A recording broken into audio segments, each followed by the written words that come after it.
Okay. Um, Hello, everyone. I hope everyone's having a um, wonderful, wonderful Thursday or Wednesday.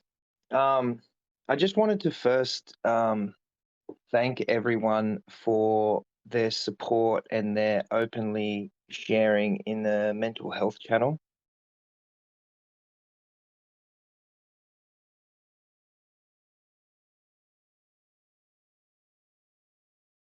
like that.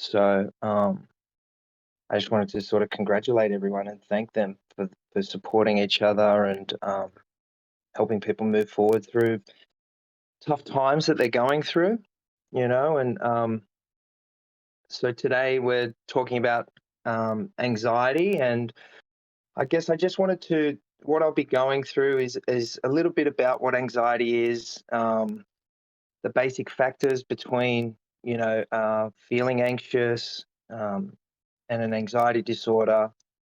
I think something really important to talk about is the cycle of anxiety, and sometimes people call this the cycle of avoidance. What we can do individually, if we're having an experience like this, um, and sort of what some of the basic sort of treatments are of this. I didn't really want this to be like a session about like self-diagnosis and stuff like that. I won't be covering much about specific anxiety disorders.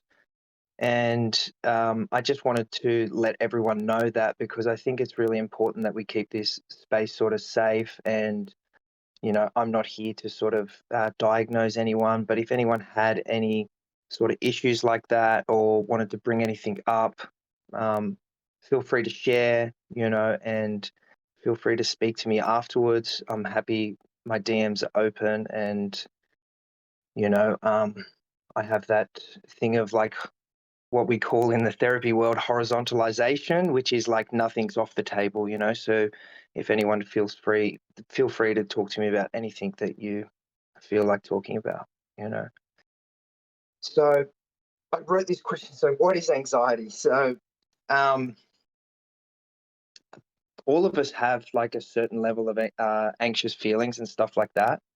And, it is a part of, it's a necessary process to participate in life, really. If we didn't have anxiety on some type of level, we probably wouldn't get out of bed in the morning. It's essential for activating movement and motivation. So if we weren't anxious about an exam, a job interview, a major life event, we probably wouldn't actually prepare for it at all. Um, and I think an important thing to remember is that with anxiety, it's almost like a spectrum. And this is sort of like the view in mental health in the 21st century, that a lot of mental health conditions and phenomena, which is just like how you experience it, is on a continuum or a spectrum, and some of us fall into the more severe end of that spectrum and others on a lower end, and we all have different baseline levels of this sort of anxiety or mental health condition or anything like that, and it's a more of a fluid process, and it comes down to what's happened in recent events within our life, how our physical health is, and I guess when it starts to become an issue is when this starts to affect our daily lives, and it can become a disorder. Now, the interesting thing about anxiety and stuff like that, for it to become a disorder for us, it's actually not the feelings that we're feeling, but it's our coping mechanisms that we do to deal with those feelings. So our coping mechanisms start to interfere with our daily life. And I think that's like it's sort of, it's a really interesting point because a lot of us feel and think that mental health, anxiety, depression, all exist within a vacuum. And that's really not the case. There's so many external factors and life events and our daily lives that affect us, that can influence, how we're experiencing things psychologically, which I think is really, really important, and so like statistics say that at least 1 in 5 people will experience a diagnosable anxiety disorder at some point in their life. So that's like a huge, huge, huge statistic for the prevalence of, anxiety in society today, and what I found, what was quite interesting, is that women are 2 times more likely to experience um, a diagnosable anxiety disorder, which I think is really, really a really interesting sort of point, and I guess that could come down to sort of multiple factors, that these are sort of reported symptoms, so, typically women are better able to share about how they're feeling. They're more connected with their feelings. And I guess it can come down to other multiple factors of, having children and um, things of that nature, being parents and stuff like that, and I still think we have a really big issue in society today with um, men speaking up about, what's going on for them, Um, and so anxiety is like a normal emotion that we all feel as a response to when we are confronted with a stressful situation. Um, and this has some relation to fear, um, although there are some key differences. And the main difference between fear and anxiety is that that fear is our response to an immediate threat. So these are a part of biological systems within our body, which are millions of years old, and most mammals have what we call is a threat response system. So when we were cavemen and women, we'd see the tiger, we'd see a saber tooth, or we'd see a threat, and this system will be activated. Um, but what happens is it becomes activated and we become ready, and I'm sure everyone's heard of the fight, flight, freeze response. And this is what activates within our body. And what happens is we are able to deal with the situation, run away from the situation, and then no longer there's any fear around anymore. But the difference with anxiety is that it's an anticipatory of a future threat, so something that is not immediate.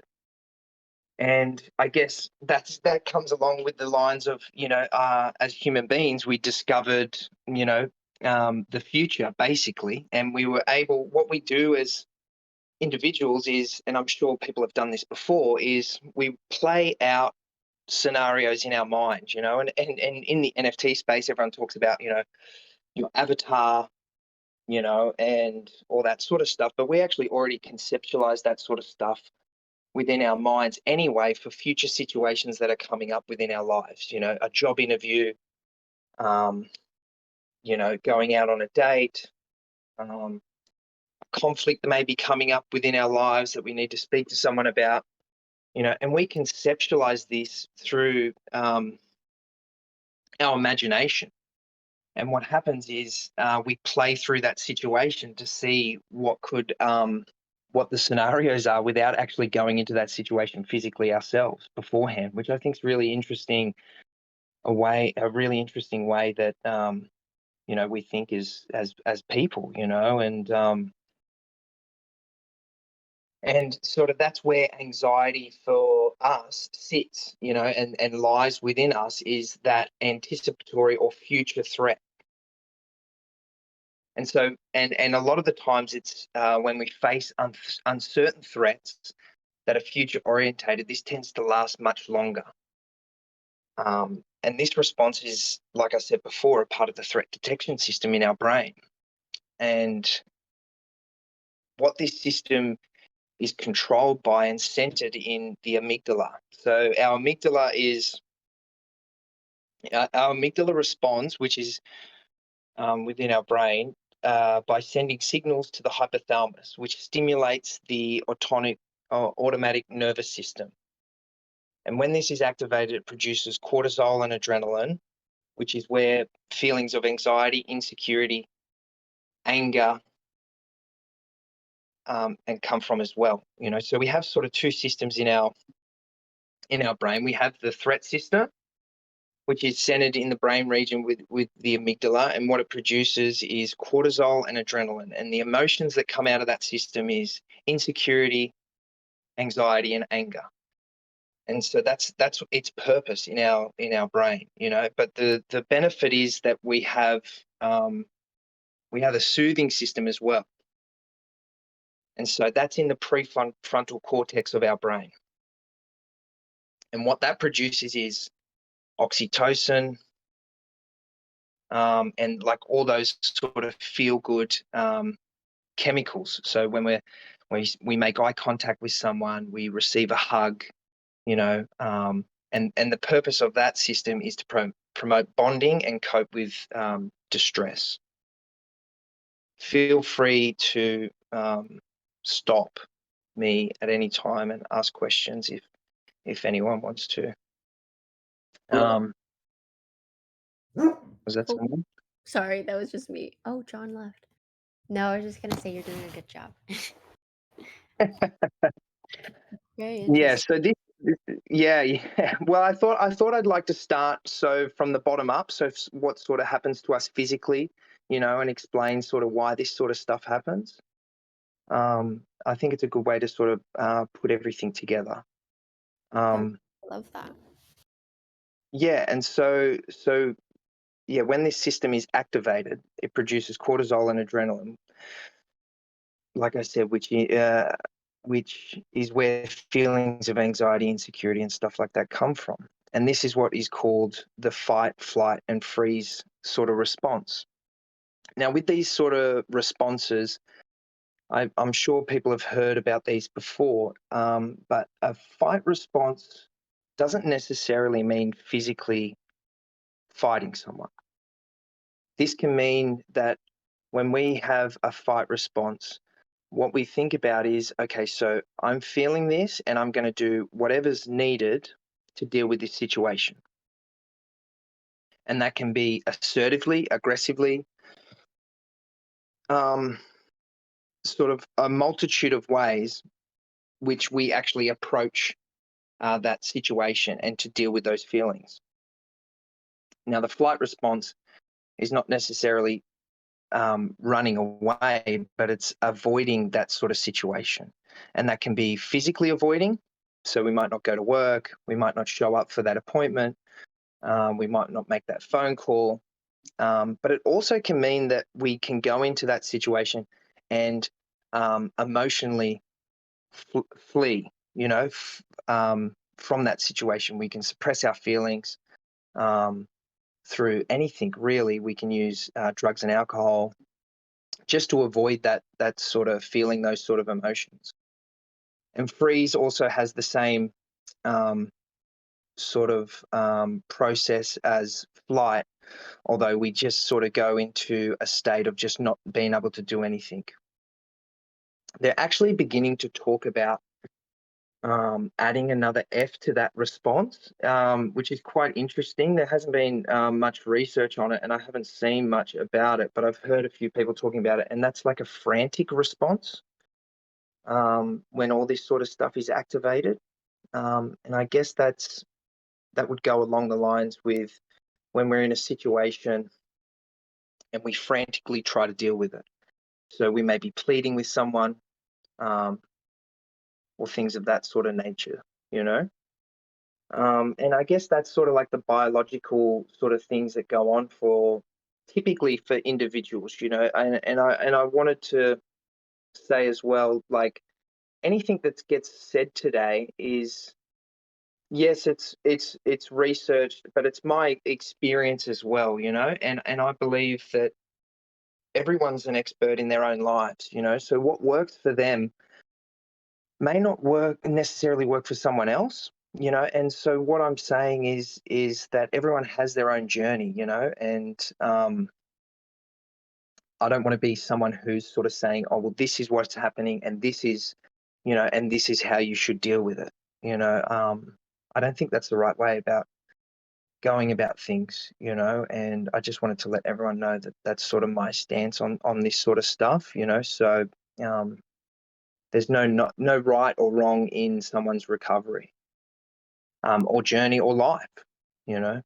Um, and so I guess that brings me to like the basic factors in the difference between feeling anxious versus an anxiety disorder.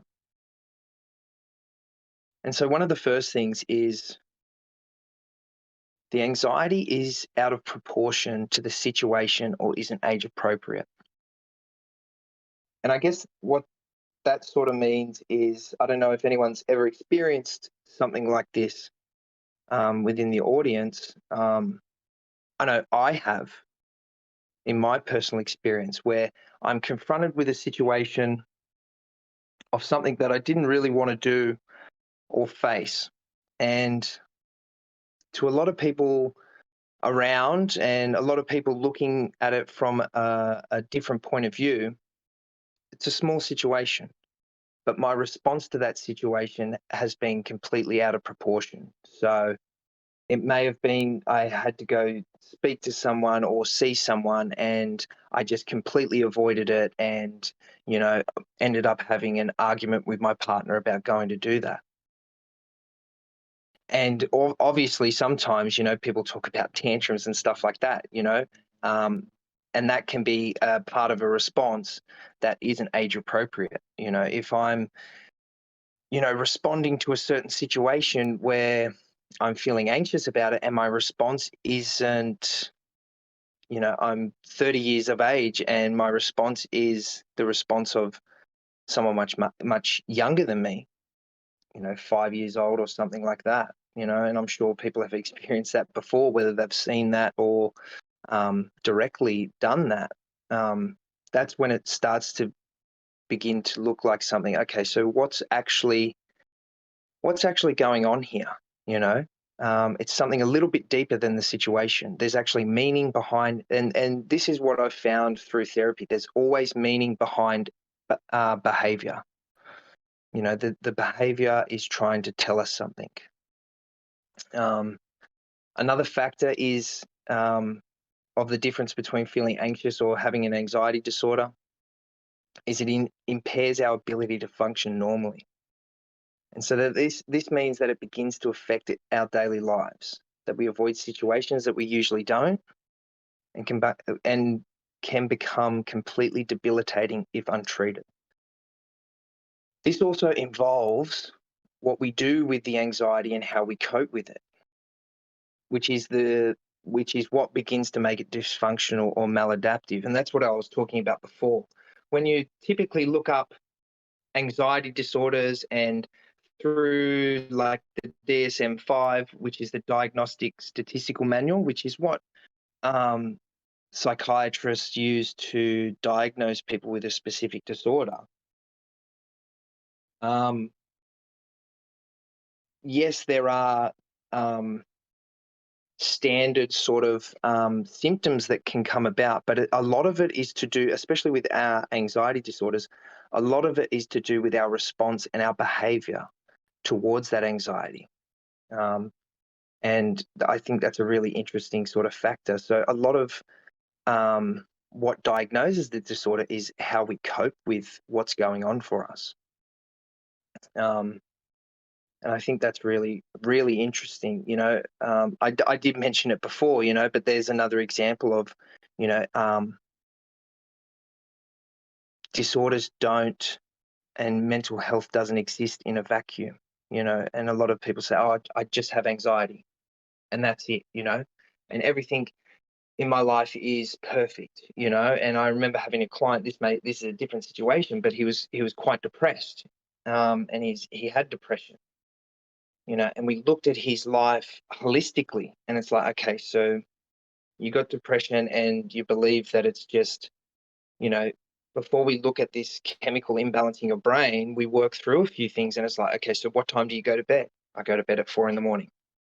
Okay. Do you have any friends? No, I don't speak to anyone. Do you have a job? No, I don't have a job. and there was these multiple things that we worked through, and it was like, okay, so maybe if we can, do you want any of this sort of stuff? And he did want that sort of stuff. So we worked through systematically, working through those different factors within his life. And then we can look at the depression, and that what that does is rule out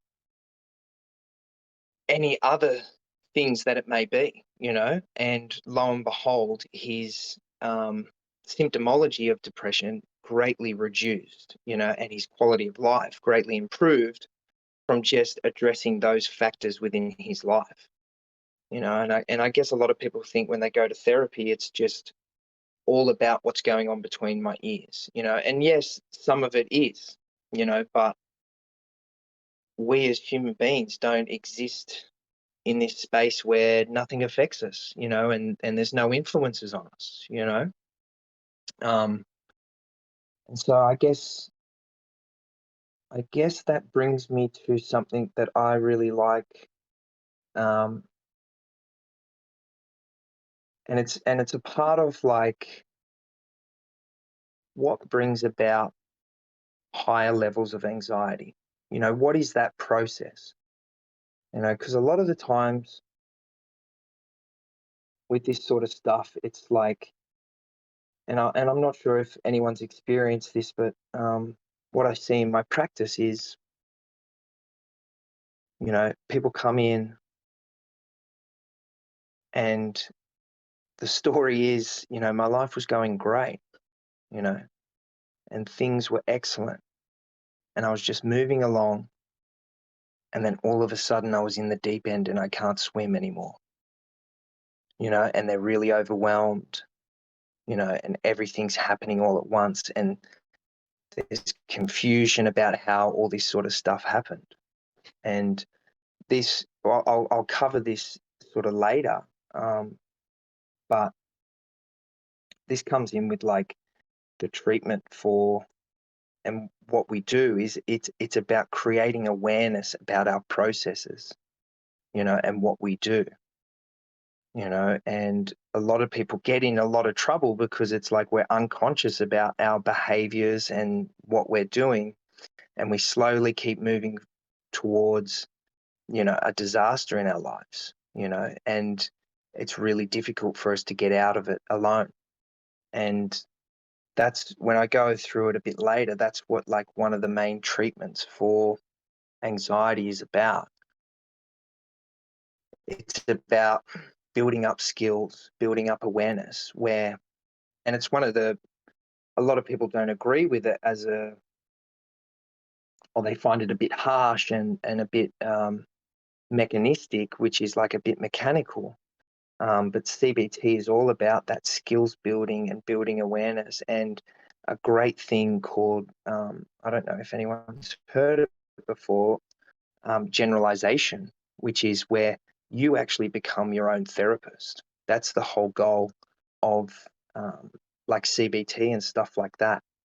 It's where you build up skills to be aware of things and be able to challenge faulty thinking or faulty beliefs, or if I go and make a fool of myself, I'm going to die, and that's where it can get to. It can get to places where um, I'm so anxious about doing anything that if I do it, I may die. And that's I know I wasn't going to talk about disorders, but that's got me thinking about, panic attacks and stuff like that. What usually happens is there's the initial panic attack, and then the person who has that panic attack continually fears having another panic attack and dying. And so they have another panic attack, and then that cycle just continues over and over and over again. So this is one of the sort of starting points about sort of creating awareness around, I really like the term cycle of avoidance, not cycle of anxiety. So the first step in the cycle is actually the anxiety.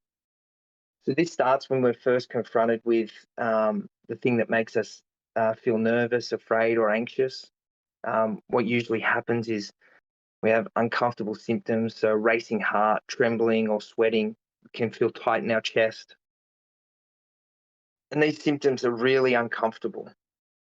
And we just want to get rid of them. And that's what immediately comes to mind. It's like, okay, so I'm feeling all this stuff. How do I get rid of it? And the easiest way is to just avoid it.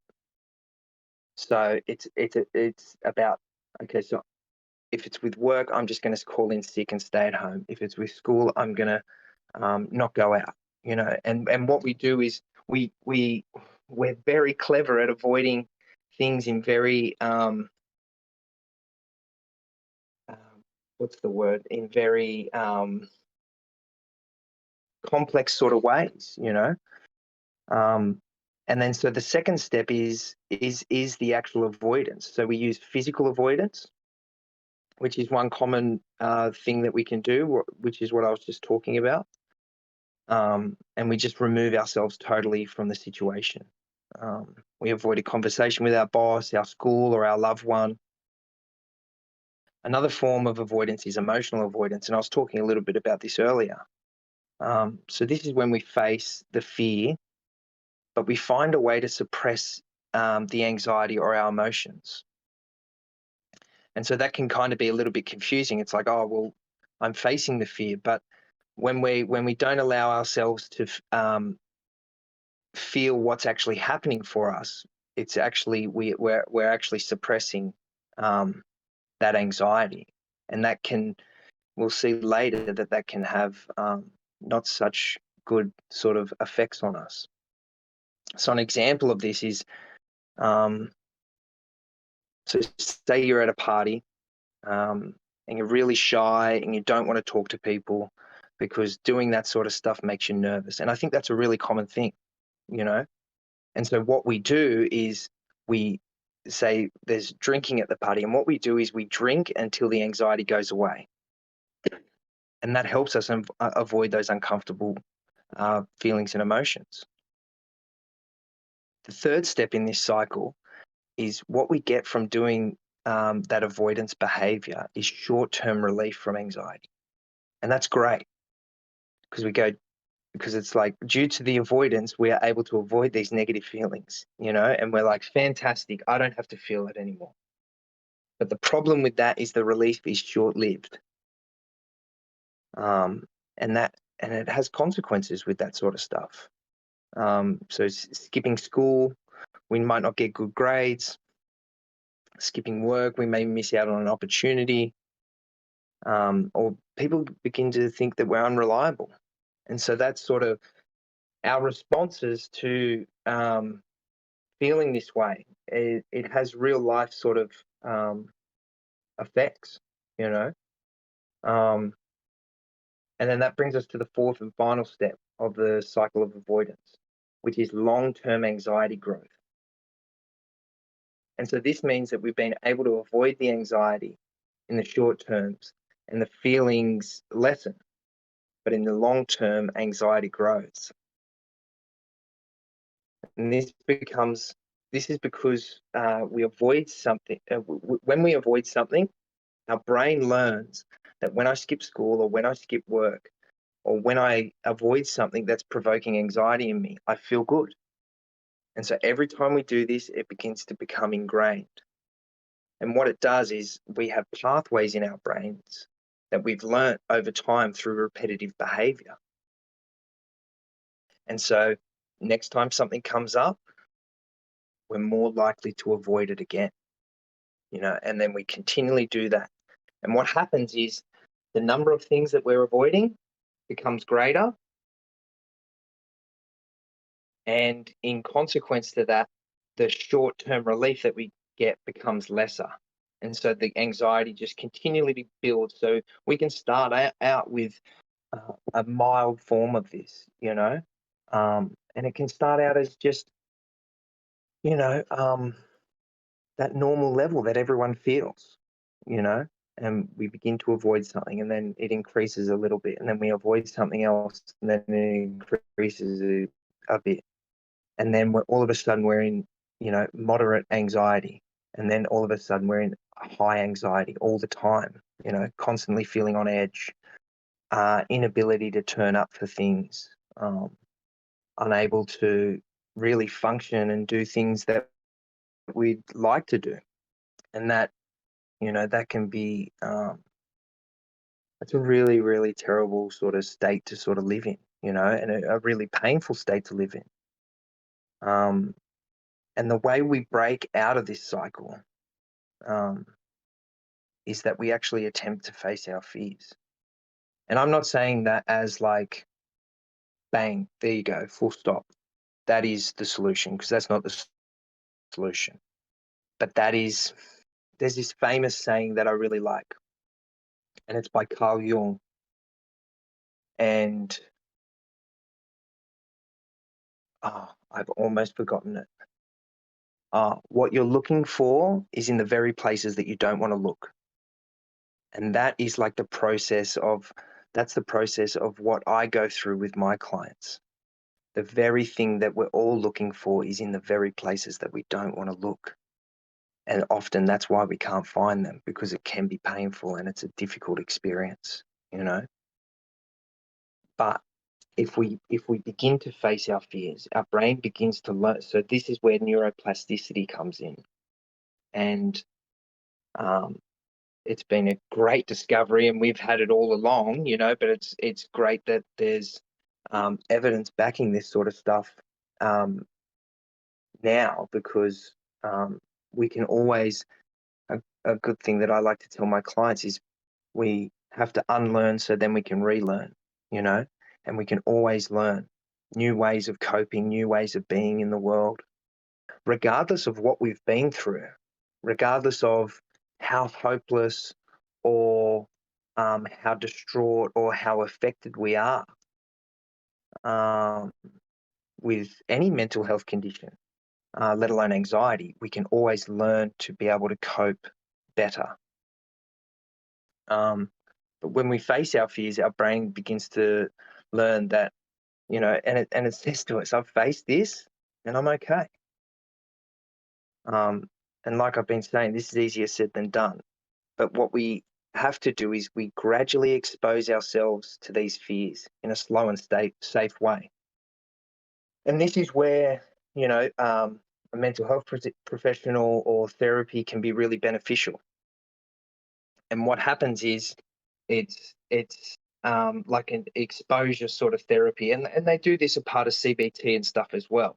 You start with something really, really small. And one thing that it really works well with is most anxiety disorders. I would say, before I go on, one of the most difficult, well, not difficult, it's more tricky, is generalized anxiety disorder to work with and treat, because there's no specific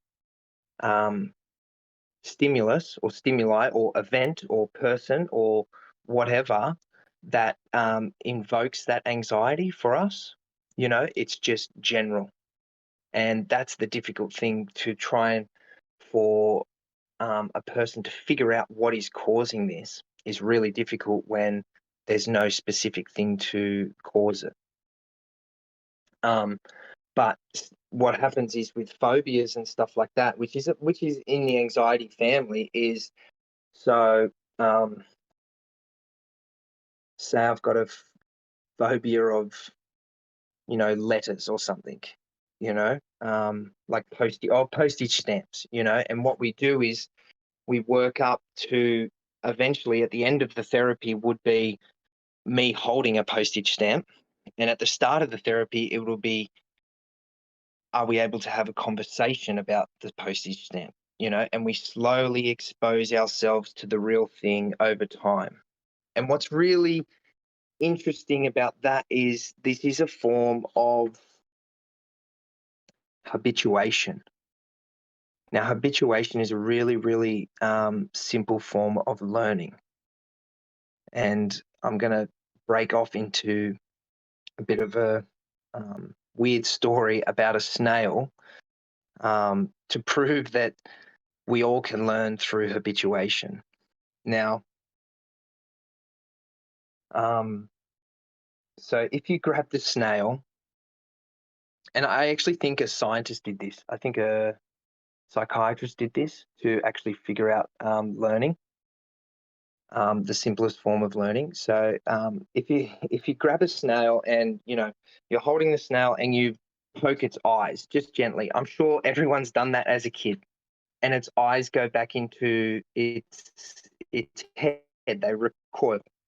And so after a little bit of time, he's hiding or whatever, and then he comes back out again, and then you poke it again, and then he goes back in.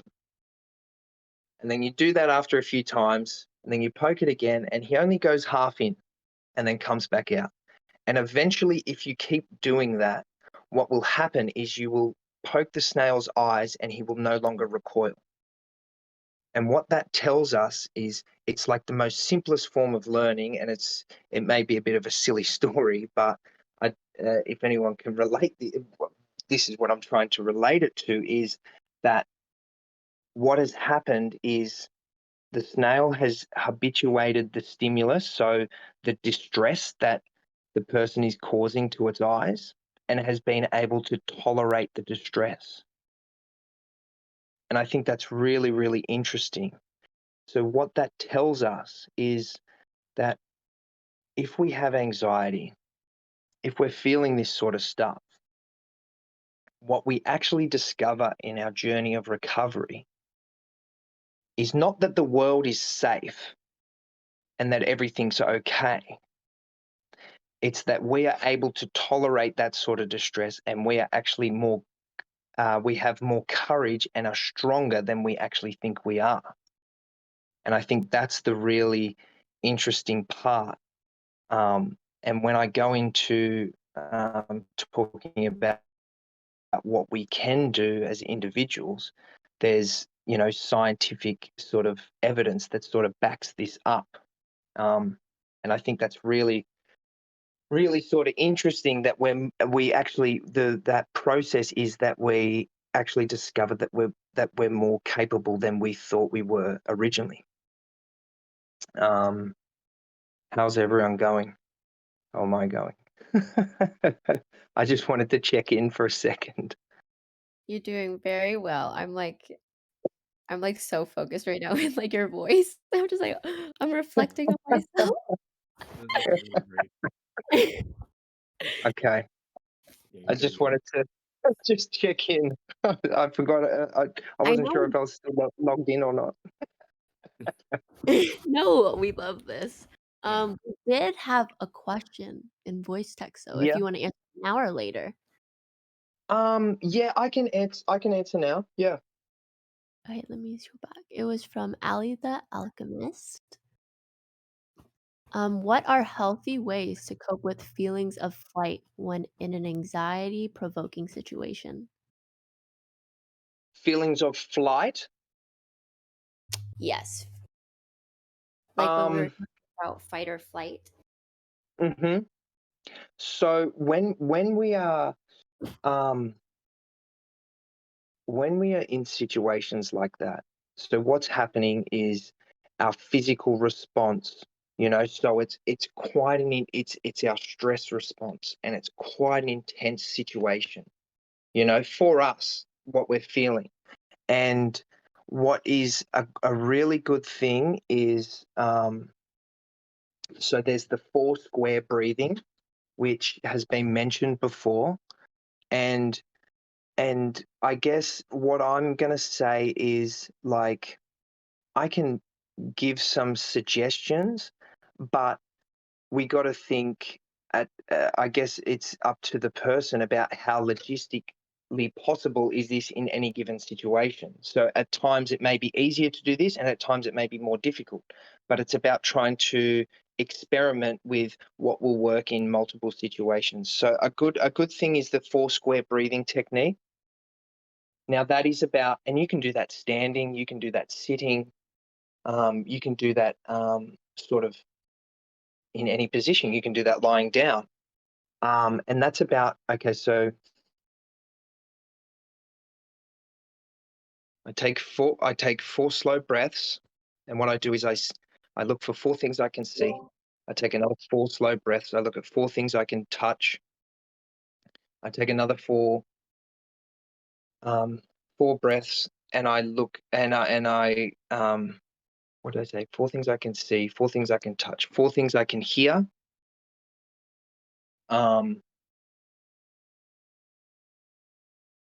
yeah, so it's those 3, and then you take another 4 breaths. And what that does is, I mentioned it earlier, so we have that, we have our sympathetic and parasympathetic nervous systems.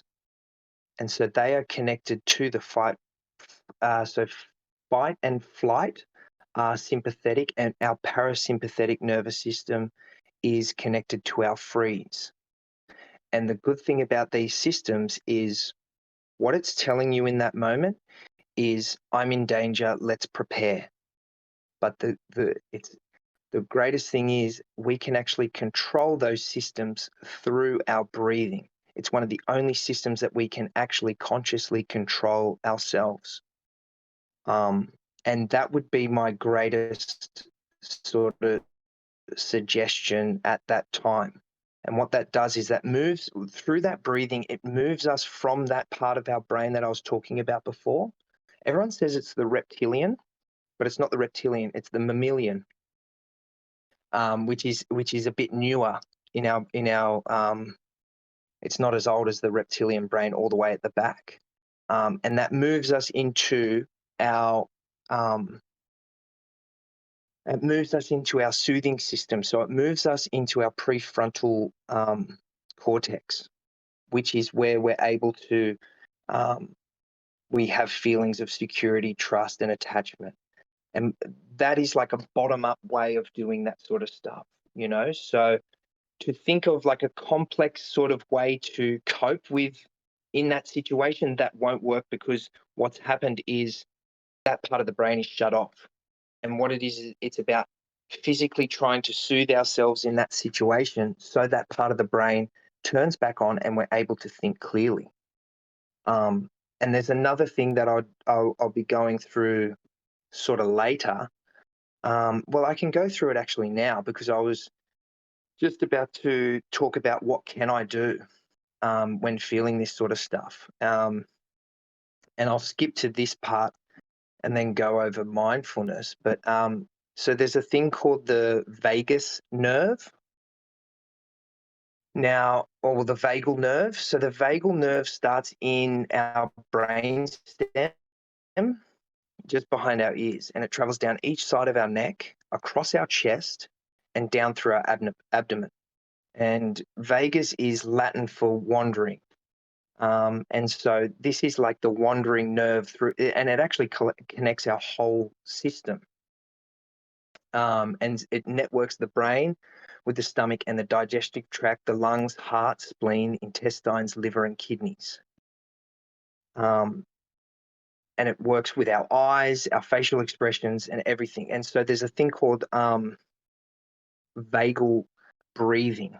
Now, you may not be able to do this in public, but it's a way of breathing apart from that Foursquare system, or the 4-3 breathing, which is we sit or we stand, and we can do this on a daily basis to help us deal with when we are in fight, flight, or freeze. It helps reduce the arousal of that state for us. And so we sit comfortably somewhere. We pick a hand position that feels right. We close our eyes and we naturally breathe.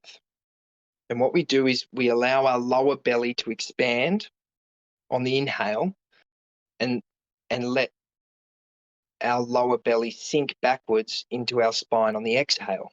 And we gently and lightly inhale through the nose, belly expanding, exhaling through the mouth, and belly relaxing. As we inhale through the nose, what we do is, and it might be difficult, we make a soft, like, noise. I know that sounds a bit funny, but we make a soft noise like that, and we continue to breathe. And what we're trying to focus on is breathing into that into our stomach, for 4 breaths. And after we do 4 breaths, we try and do that into our chest, and we concentrate on our chest for 4 breaths, and then we try and do it into our head. And so we concentrate on our head and on the out breath. And that is what that does, is that connects our whole system and actually soothes the sympathetic nervous system when we're feeling that flight or fight response. I don't know if that would help, but that's a lot. I don't know, send some stuff. I was maybe talking too fast.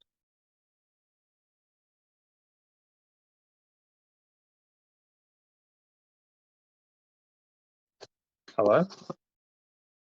Oh, no, that was fine. Yeah, you're doing great. I don't know if that if I was actually doing it right now, so yeah. So yeah, that would be my that would be I would support to try and implement that, either of those techniques, and um, you can do both of them even outside of when you're feeling that response, because if we practice that sort of stuff, we're building up, like I spoke about before, we're building up that neuroplasticity, we're building up that new pathway, you know, um, and that's like when I was working in the trauma hospital. That was one of the main things that was really people found really beneficial to learn about, you know, because I think it's about not just hearing the information and learning about it, but actually having a practical sort of experience of it. Because that's how we learn. We learn through experiences. You know, we learn how to be anxious through experiences. We learn how to get better through experiences, not just through, um, abstract and um, abstract ideas about what would work.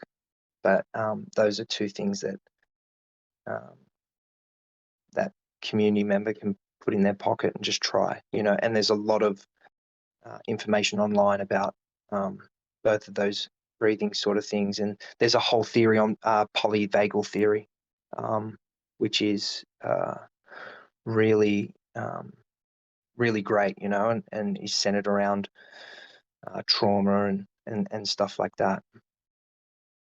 Yeah. So I that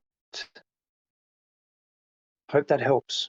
Um, I'm almost done. I'm to the stage of so what can we do, or what can I do?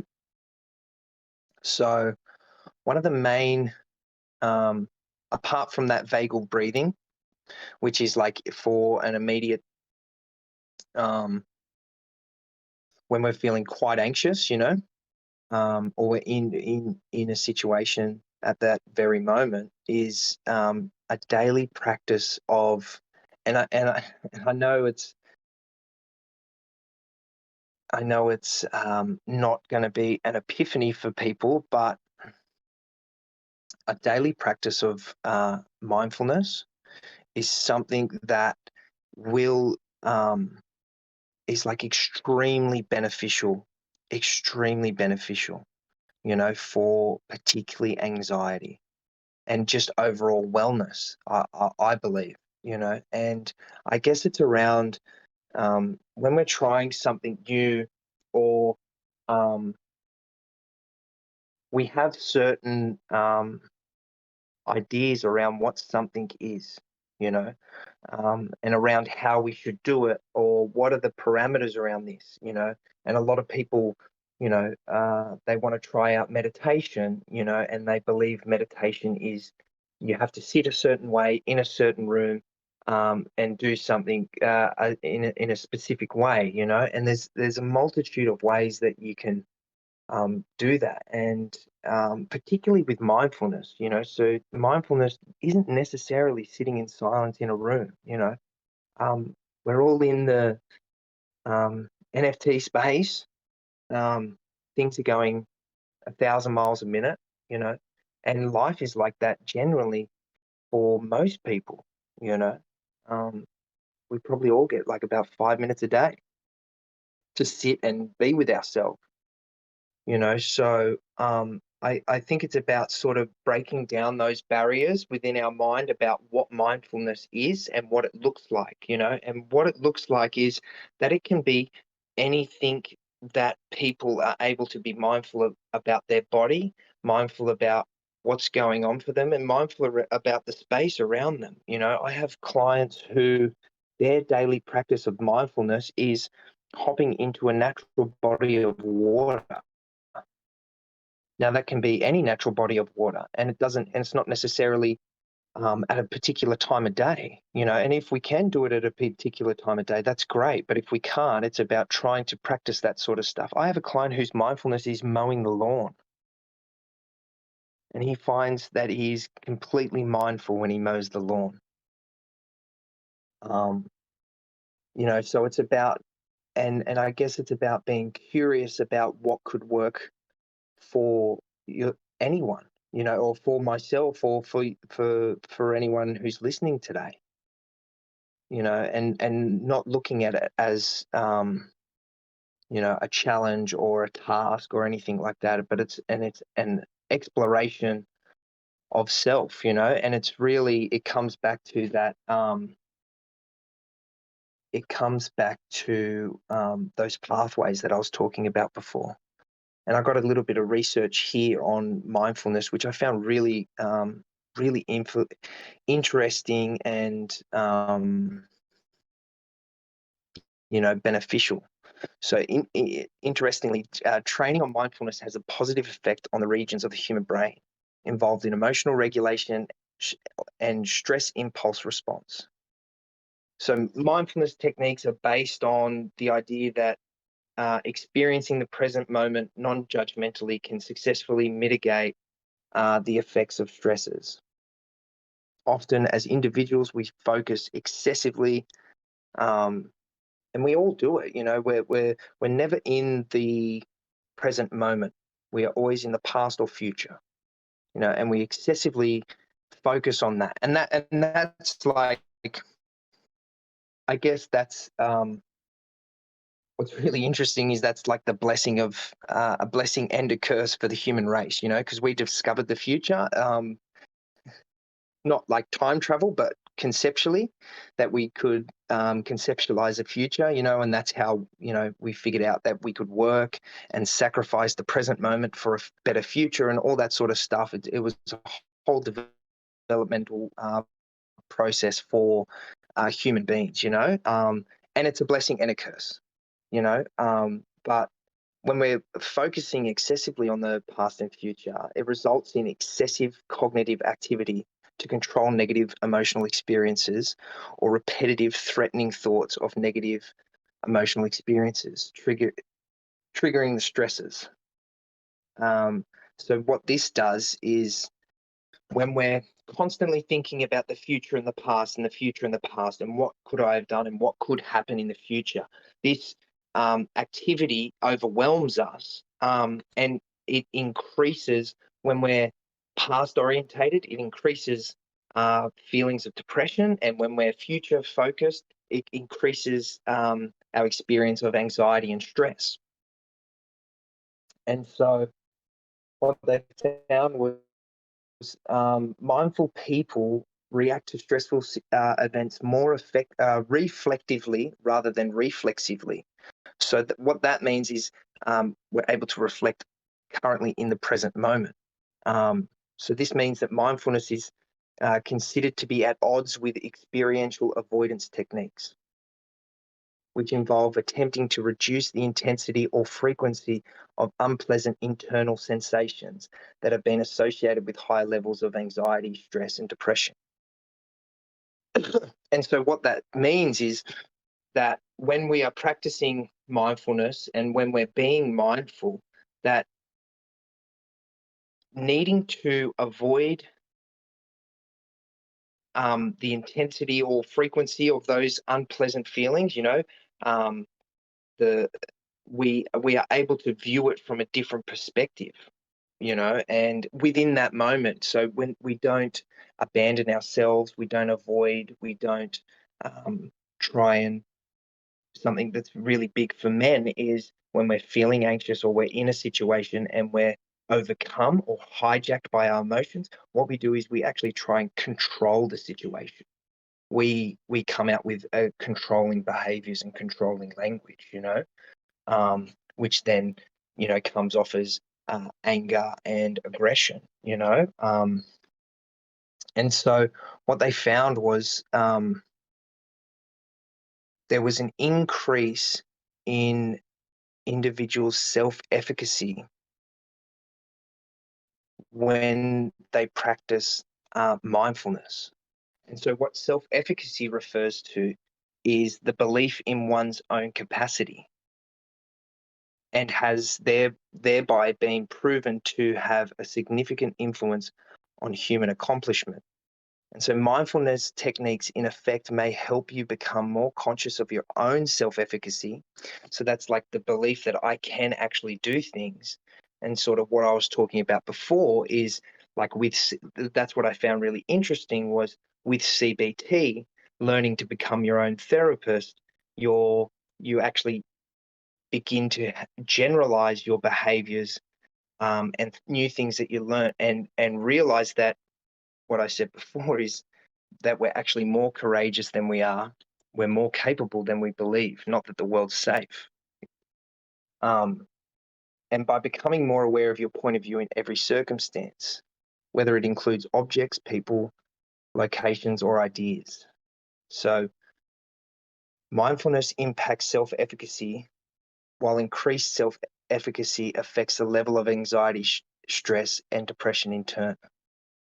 So, I thought that's sort of my little piece on um, mindfulness. And I didn't just want to talk about how great mindfulness is, I wanted to have some um, backed up evidence for that, and it was really interesting to see the actual effects on our self-efficacy, or really they use self-efficacy because of the technical term, but it's self-belief, um, and how much it does have an effect on individual self-belief.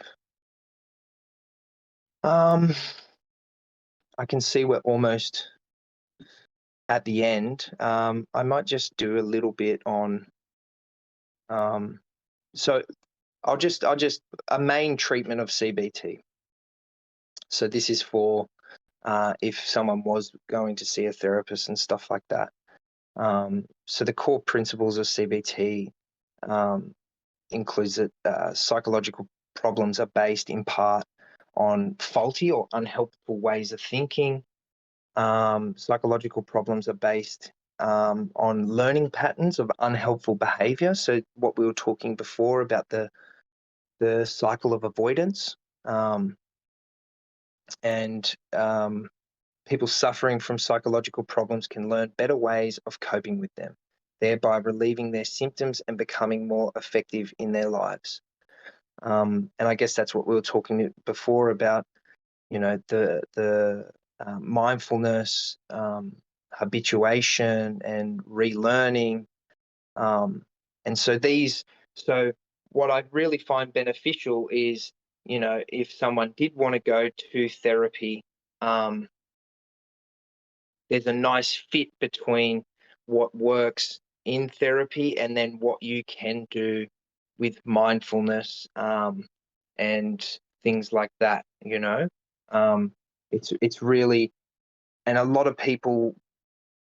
I have had a few people say, you know, CBT and stuff like that is, I'm just really not connecting with my therapist and stuff like that. And I hear that, but I guess the purpose of CBT is like what I said before. It's about learning to recognize your own distortions in thinking, and to reevaluate them in light of sort of reality and stuff like that.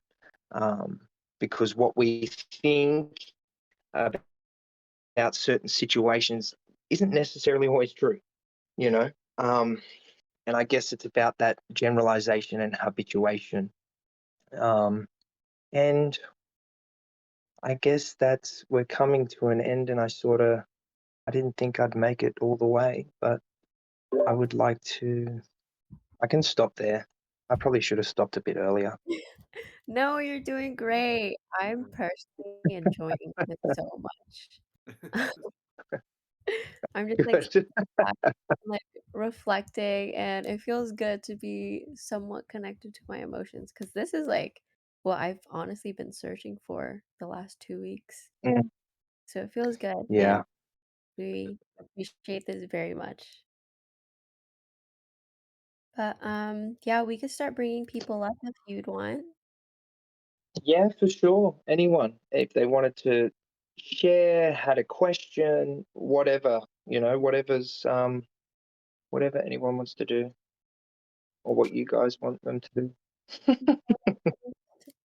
Yeah, so we'll open up the room now and you guys could raise your hands and we'll bring you up.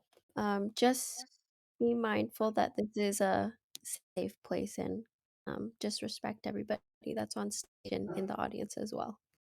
I saw a hand, but I don't know where it I went. I accepted the thing, but when when we do that, you have to accept again, apparently, and it's up top. You'll see like a green bar. Mystique. Wow, that's a cool looking PFP. Yeah, that's awesome. I'm still like getting used to this, like that alpha's out there.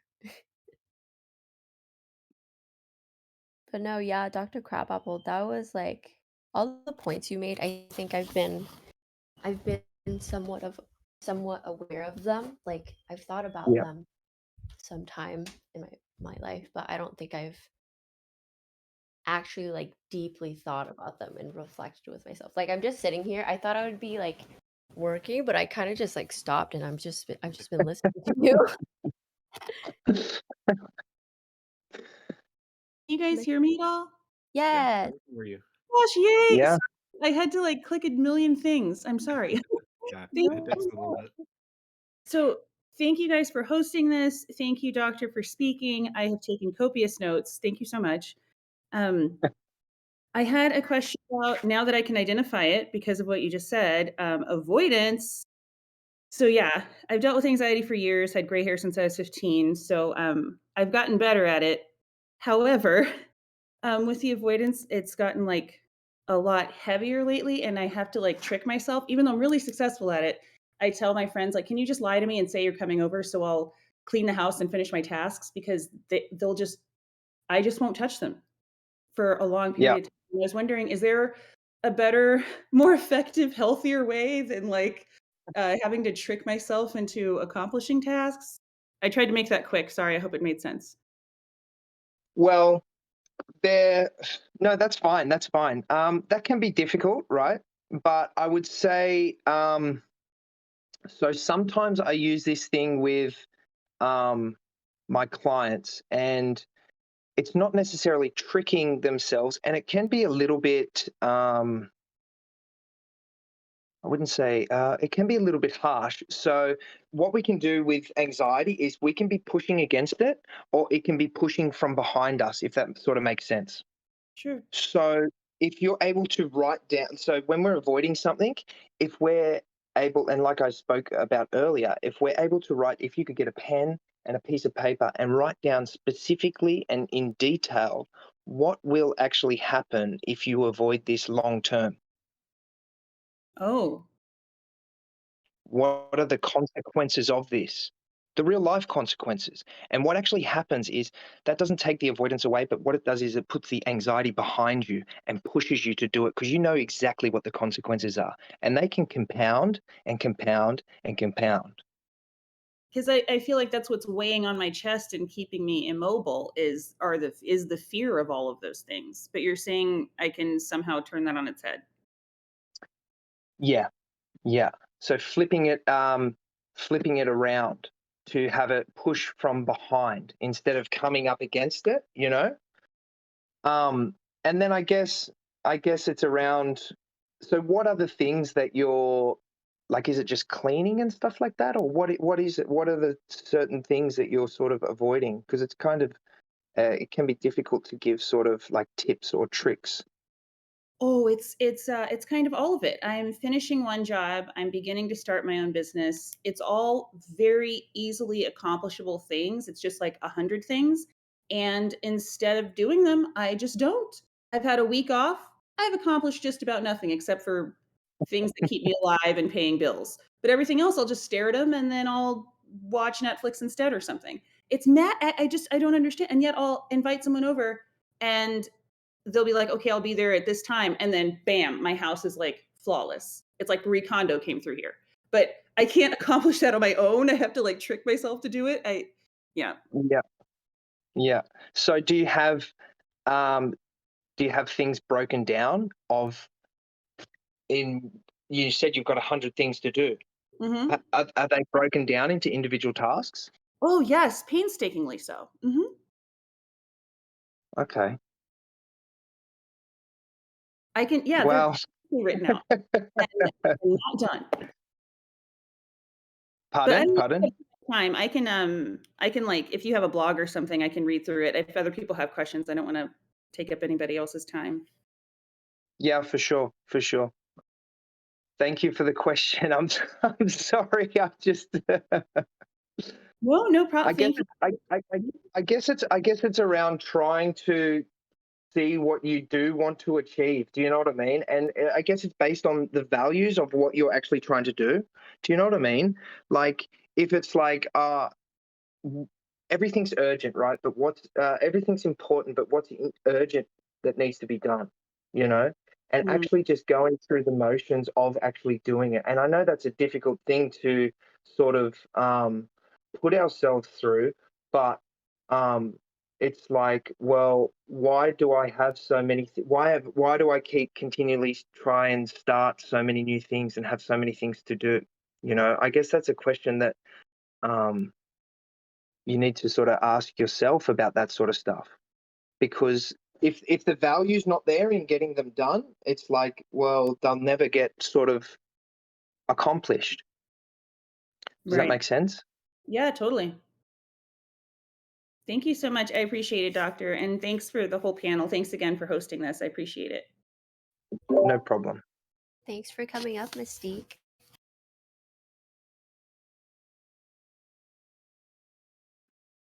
Yeah, thank you so much. Um, I think, Anybody else want to come up? yeah, guys, feel free to raise your hands. I'm trying to see in general chat. I saw a question earlier. Um,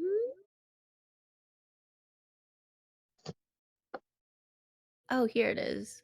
By King, I'm definitely gonna say this wrong. Hannibal.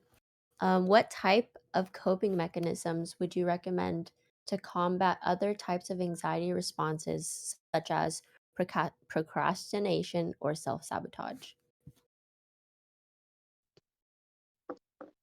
Um, so I guess with the procrastination, I would say like a coping mechanism for that is if we are procrastinating and sort of like Mystique was saying before, I guess it's about so who am I accountable to do this sort of stuff? And I guess that's the main sort of thing. That's a really um, trying to find someone who you can be accountable to other than yourself to um, stop that avoidance sort of behavior, you know, and that procrastination. Um, and you can ask a friend to check in with you about that, just because once we're accountable to someone and we've created sort of a bit of a structure in what we need to do, and we create what we have to do is also we make a plan. And once we create a plan and we create goals, all of a sudden that brings urgency into the space. And I think they're really good sort of techniques that, because it's difficult to be accountable to ourselves, you know, because sometimes we let ourselves down, you know, but a lot of the time we don't want to let someone else down, and I guess that's the funny thing about us is that You know, which is unfortunate. You know, we hold other people's value. We value other people's opinions of us more highly than ourselves. You know, and if that's where we need to start with, that's where we can start with until we can become accountable to ourselves in the first place. And what was the second one? I think the second part was about self-sabotage. Okay, and what coping mechanisms with self-sabotage? Yeah. Um, well, I guess I don't know if there's any, you know, and someone else may have the answer to that, but any quick fix for self-sabotage. You know, I guess self-sabotage really lies in our what it lies in is, do I really believe that I deserve this? Mhm. I completely agree You with that. know, and that's the double-edged sword. Do I deserve that? Do I deserve to continually keep staying in the same spot, or do I not believe that I deserve to complete something or move forward in my life? You know, and where did this self belief come from? Because that's what it's centered all around. You know, our beliefs about ourselves and what we deserve. Um, and discovering that, and the thing would be is to challenge that belief, which is not something that we can just do very easily. You know, I guess that's a bit of a journey around, you know, I guess starting off the question would be, what does this say about me? You know, so when we have like, and it's not particularly to do with self-sabotage, but when we have thoughts or we think certain things, that's always connected to a self-belief, you know, especially negative, like automatic thinking, you know. So it's like that constant tape that continually plays. And the issue is that it's continually played for so long that it's become unconscious to us. It just plays in the background, you know, and it's like, so figuring out what they are through our, you know, writing down, okay, so I self-sabotage that, and it's like, okay, so what are my thoughts about that? You know, is it that I'm not good enough? Is it that I don't deserve it? You know, is it that I'm hopeless? You know, and backtracking from the behavior all the way back to the belief, and then working on, okay, so what is it? Where is the evidence in my life today around this belief? You know, if it's I'm no good, okay, so where is the evidence around this? And people can say, oh, well, I'm no good because I self-sabotaged, you know, but we are there's multiple factors to human beings, you know. Um, is there evidence that I'm a bad brother or son? Is there evidence that, you know, where is that evidence in my life today, and how can I challenge that? And if that's a belief that I was given when I was younger, or I learnt when I was younger, what would I say now to that younger version of me, knowing this now, you know? And also another way of challenging that belief is it's around, okay, so the question is, why, if my best friend was in the exact same situation, what would my advice be to him, or what would I want for him? And so why do I want that for him and not myself? Why is everyone else deserving but not me?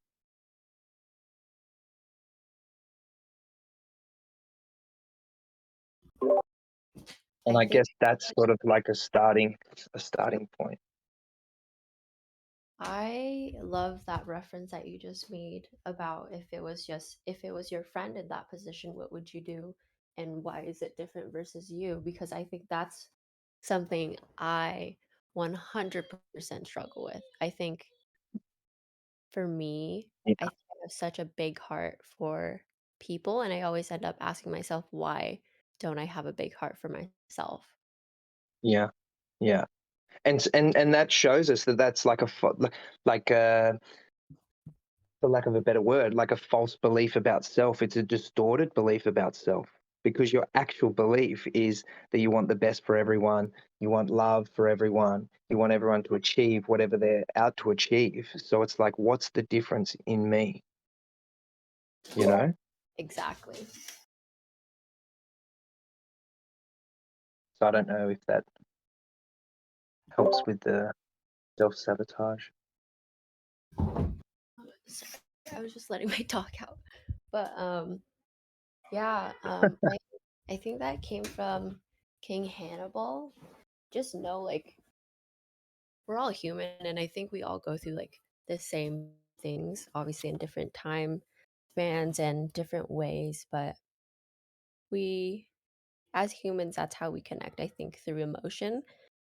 Yeah, Um, and yeah, we're all going through it. So definitely don't be too hard on yourself because, and I have to practice that too, for yeah, sure.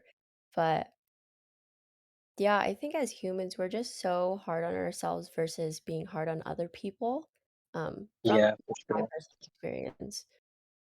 But Yeah. it's, I don't know, what are your thoughts on that, Dr. Crabapple? Like, how, as an individual, do you learn uh, I guess not. It is self-love, but how do Mm. you overcome that wall and that barrier?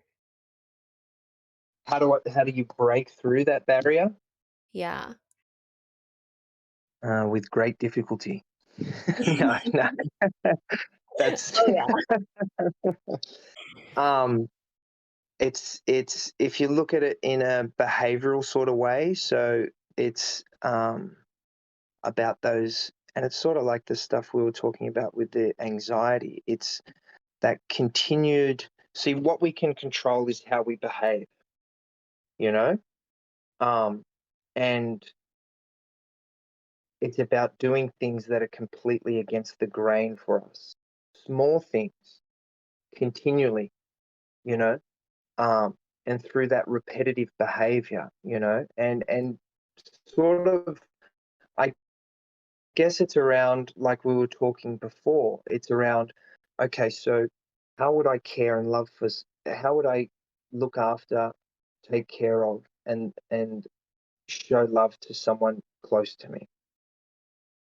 And once we can figure that out, we can all come up with that answer very quickly. And it's like, okay, so how am I going to implement that to myself?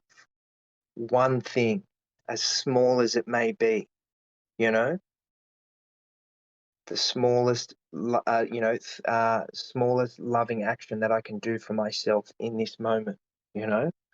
Um, and that's a journey. Like, that's a big journey to start to implement those sort of things, you know, because we have our history with us, and it's like this thing of like, and sometimes, sometimes affirmations work and sometimes they don't, because, I have clients who are like, I say this affirmation in the mirror and my head immediately says, no, you're not. I know you, and that's the thing. It's like everyone thinks I'm a good guy, but I've been with me my whole life.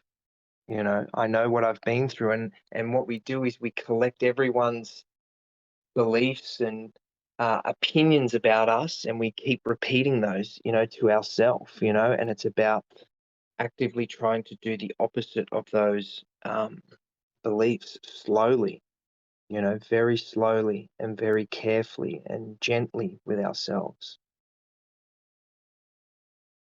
And sometimes it's about creating a plan on how to do it, which doesn't feel natural. But it's like, okay, so I'm going to set this time aside for myself today. And if that's me sitting in front of the TV doing nothing, that's okay. At least I'm creating space for myself to exist within my own life, you know? Mm. And that space is necessary, you know? It's incredible the way that we all think and believe things about ourselves. It's you spend 10, 15 minutes with someone, and it's You know, if anyone has a dog and the dog gets sick, you know, we take the dog to the vet, and you know, we give the dog its medication, the exact time and the exact dose when the dog's due for its medication. You know, and time again, people are really unwell themselves and go to the doctor and don't get the medication and don't look after themselves. You know, and it's like that's a very, you know, strange phenomenon that a lot of people have. You know, it's very, very common. You know, Mhm. there's some undeserving belief within us that we've learned or picked up along the way, you know, and challenging that of, well, why not me? Why them and not me? Who said? You know, who said that to me? And if it's family members or, you know, anyone like that, you know, and I remember having a conversation with someone and their dad was still like a god to them, what their dad thought, you know, and I just said, that's just one man. I know he's your father, but at the end of the day, that is the opinion of one man out of, you know, 4 billion, you know, Yeah. and that just comes around sort of like awareness, you know, trying Mhm. to build that awareness up. I don't know, that was a bit of a tangent.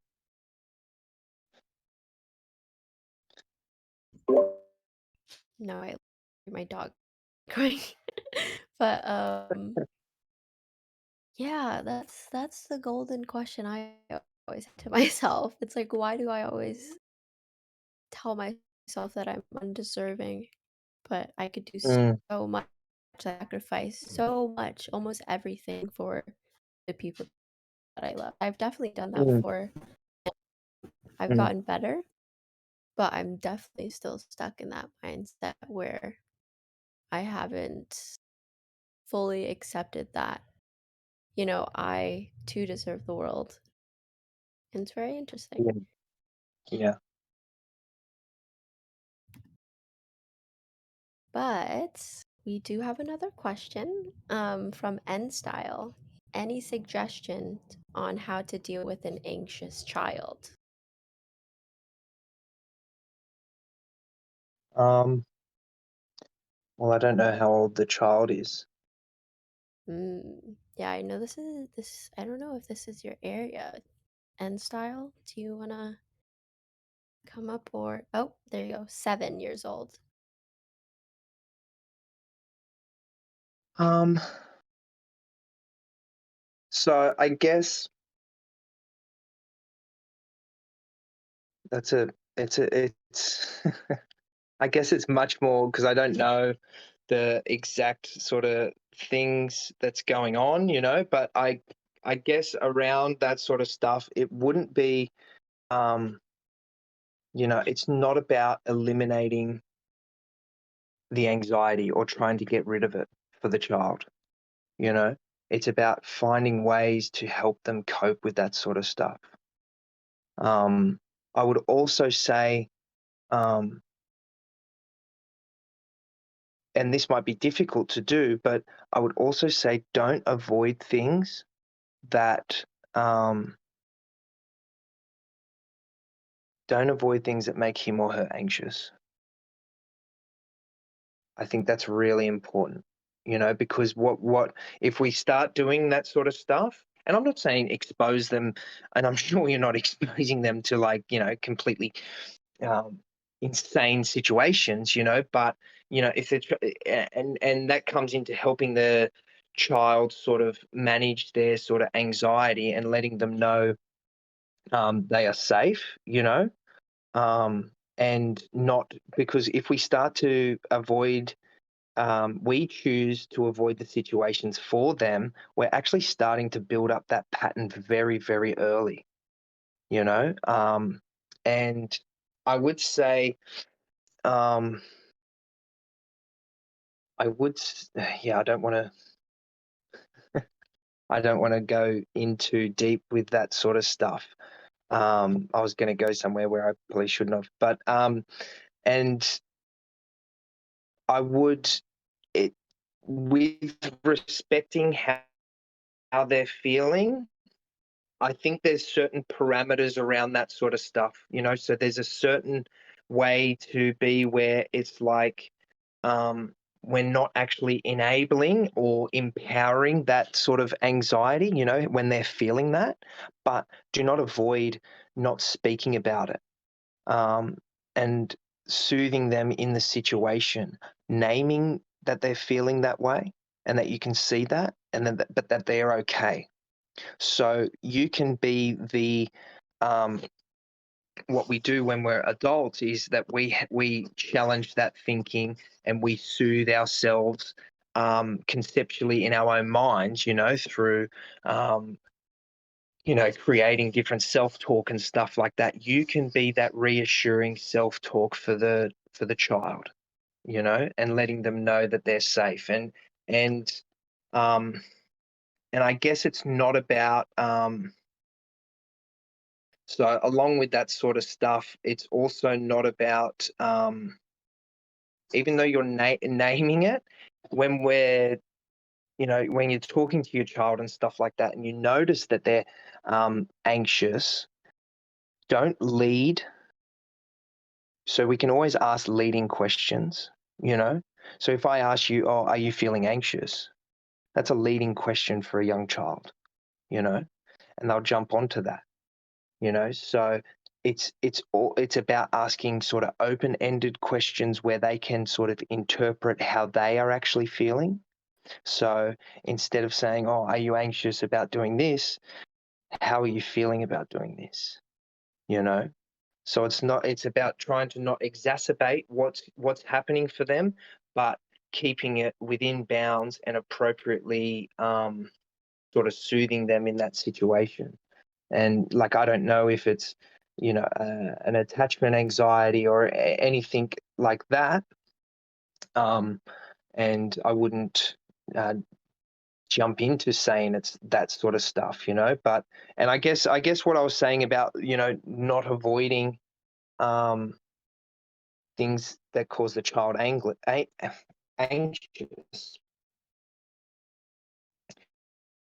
but it's about when we're doing that and not avoiding things, we're actually helping build up that tolerance, that habituation that I was talking about before. So the child will be able to learn that, okay, so it's okay to feel a little bit anxious, but I'm safe with mum or dad, you know, and this is uncomfortable, but I'm okay.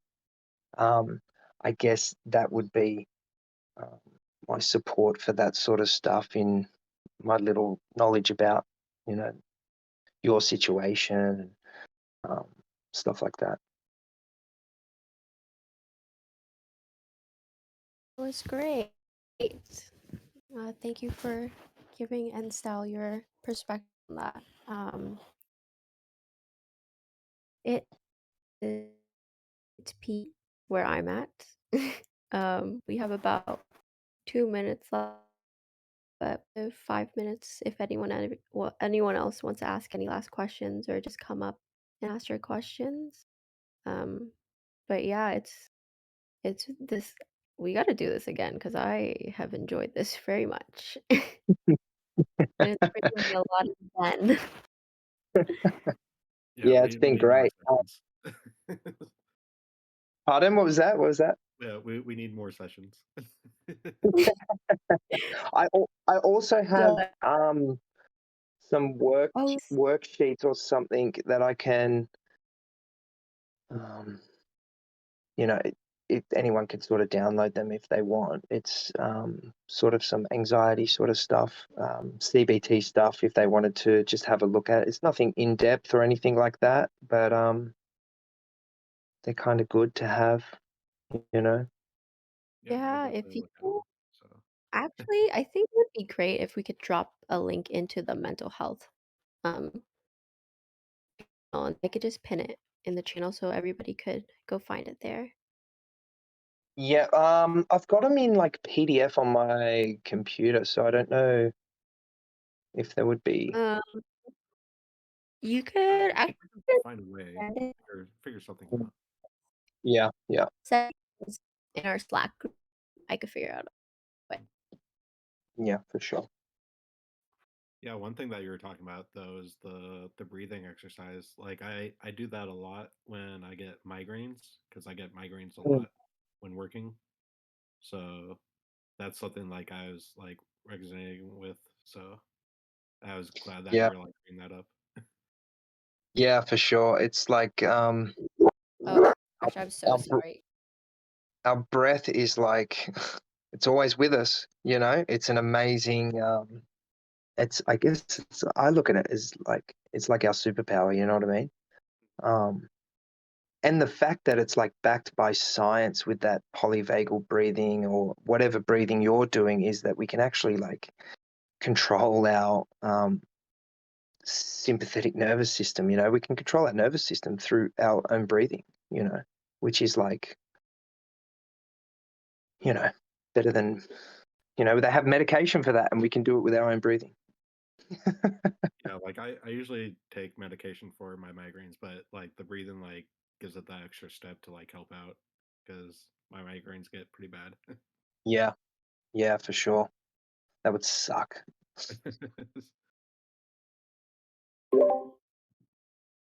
All right. I'm gonna see if we have any last questions. If not, we'll wrap it up.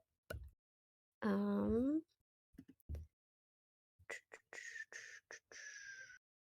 oh, one last question from Bantha. Some breathing exercise techniques to help with children as well. Oh,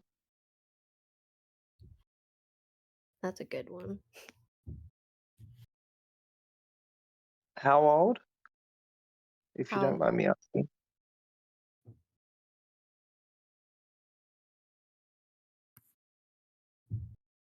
is Dan still in here? Yes, he is.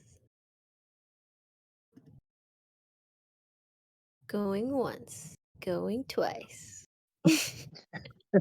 Well, Daniel? like I would say that what we spoke about with those that Foursquare sort of 4-4-4 breathing technique. Um, Oh, if you if it's 8, by the way. Yeah, those breathing techniques are universal.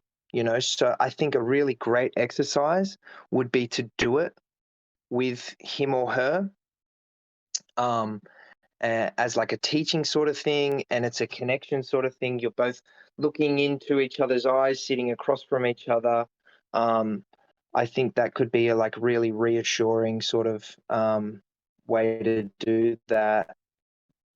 Um, I don't have any specific breathing techniques for younger children, but that would definitely work. Um, and running through that sort of stuff. Look up vagal breathing, um, which could be a fun exercise. He or she might like to when they're doing it. It might be something fun. You know, yeah, that would be my. Sorry. Okay then. Well, I guess that's it for this time. Oh, it's been such a this was a good session, Dr. Crabapple. I personally appreciated it very much.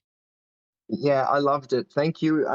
Thank you, everyone. Thank you for the questions. I hope um, one person got one thing out of it. That's I Definitely. definitely fantastic. think there's a lot, especially us. Definitely. I was texting John while we were doing this, and I was like, we need to get Dr. Crabapple to do like a therapy team session. Yeah, for sure. For sure. But yeah, thank you guys for tuning in. Um, we definitely want to do more of these, and we can ask you guys what topics you guys want to hear, and we could plan it out for the future. But yeah, it's been a great session. Awesome. Thank you, everyone. Thank you, Dr. Crabapple. Enjoy. Thank you so much. No, please. Bye, All right. guys. Bye. Bye. Bye.